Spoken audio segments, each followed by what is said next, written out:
నిన్న రామాయణం ట్రైలర్ వచ్చింది కదా. సో అందులో ఏంటంటే సీతమ్మ వారి క్యారెక్టర్ సాయి పల్లవి గారికి 1% కూడా సెట్ కాలేదు.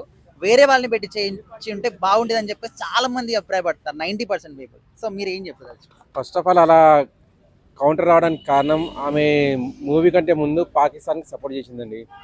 అదిగో ఆ ఇష్యూ. ఈవెన్ నేను కూడా అప్పట్లో ఆమెను తీసుకోవద్దని చెప్పేసి అన్నాను. ఇప్పుడు ఎవరైనా కానీ మన భారతదేశంలో బతుకుతున్నారంటే ఖచ్చితంగా భారతదేశం మీద ప్రేమ లేకపోయినా కానీ పాకిస్తాన్ మీద ప్రేమ ఉండకూడదు.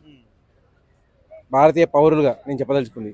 ఆమె ఆల్రెడీ పాకిస్తాన్ మీద ప్రేమ చూపించింది కాబట్టి అప్పట్లో నేను కూడా ట్రోల్ చేశాను. సేమ్ వీడియోలో వస్తే నేను కూడా కామెంట్ చేశాను, ఈమె సీతకు పనికిరాదు, ఈమె బదులు రష్మిక మందానాన్ని తీసుకోండి, ఆమె కనీసం దేశ ప్రేమ ఉంది అని చెప్పేసి. ఇప్పుడు అదే విను పట్టుకొని అందరు కూడా ఈ మాట చెప్తున్నారు. ఇప్పుడు 1% కూడా సూట్ కాలేదంటే 1% అనేది ఖచ్చితంగా సూట్ అవుతారండి ఎవరైనా. ఎందుకంటే భారతీయ స్త్రీ కాబట్టి ఈజీగా సూట్ అయిపోతుంది 1% అనేది. కాకపోతే నేను ఇక్కడ చెప్పదలుచుకుంది ఏంటంటే నటన పరంగా ఆమె ఓకే చేస్తుంది. నేను కూడా దీన్ని సమర్థిస్తున్నాను. ఆమె సూట్ కాలేదు. ప్లస్ ఆమె మనోభావాలు కూడా హిందూ సాంప్రదాయాలకు సంబంధించినది కాదు. సో ఆ మనోభావాలను పట్టేసి ఆమెను తీసుకోకుండా ఉంటేనే బాగుండేది. ఇక్కడ వీళ్ళు తీసుకొని అనేది తప్పు చేశారు అన్నట్టు. సినిమాలోని క్యారెక్టర్ కి సినిమాలకి పర్సనల్ గా మాట్లాడిన మాటలకి ఎందుకు లింక్ పెట్టడము?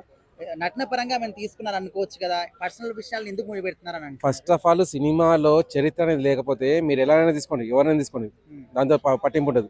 కానీ ఇక్కడ హిందూ మనోభావాలు అనేది దెబ్బతింటాయి అన్నట్టు. క్లియర్గా ఆమె పాకిస్తాన్ సపోర్ట్ చేసిందంటే భారతదేశాన్ని కించపరిచినట్టే. ఆటోమేటిక్గా భారతదేశాన్ని కించపరిచిందంటే భారతదేశ చరిత్రను కూడా కించపరిచినట్టే. అటువంటి ఆమెను తీసుకోవడం అంటే ఆ సినిమా ప్రొడ్యూసర్ కానీ డైరెక్టర్ కానీ ఒక రిస్క్ తీసుకుంటున్నట్టు. రేపు పొద్దున పొరపాటున ఇదే ఇష్యూ అనేది మళ్ళీ సినిమా రిలీజ్ టైంలో ఒక 1 వీక్ బిఫోర్ వచ్చిందనుకోండి, అప్పుడు ఏమైతే కలెక్షన్స్ అనేది దెబ్బతింటాయి. అప్పుడు లాస్ ఎవరికి పడుతుంది? ప్రొడ్యూసర్ పడుతుంది. ఈవెన్ డైరెక్టర్ కూడా ఇంకో సినిమా దొరకాలంటే కష్టమైపోతుంది. అందులోనూ ఈ సినిమాకు 4,000 కోట్లు బడ్జెట్ పెట్టారని చెప్పి అంటారు. ఇప్పుడు ఫస్ట్ పార్ట్ అనేది మినిమం 2,000 కోట్లు బడ్జెట్ అనేది అంటే కలెక్షన్స్ రావాలి. లేదంటే సెకండ్ పార్ట్ అనేది ఎవరు చూడరు. తర్వాత ఈవెన్ ప్రొడ్యూసర్ కూడా ఆలోచిస్తాడు రిలీజ్ చేయాలని వద్దని చెప్పి. ఎందుకంటే ఈవెన్ సినిమా టాకీస్ వాళ్ళు కూడా ఒకటే మాట చెప్తారు, బాబు మీ ఫస్ట్ అనేది కలెక్షన్స్ రాలేదు, మేము సెకండ్ తీసుకొని మేము రిస్క్లో పడలేము. ప్లస్ మీ హీరోయిన్ అని చెప్పి పలానా కామెంట్స్ అని చెప్పి చాలా ఉన్నాయి, మేము అటువంటిది తీసుకొని మా రిస్క్ మేము పెట్టుకోలేం కదా అని చెప్పి అంటారు.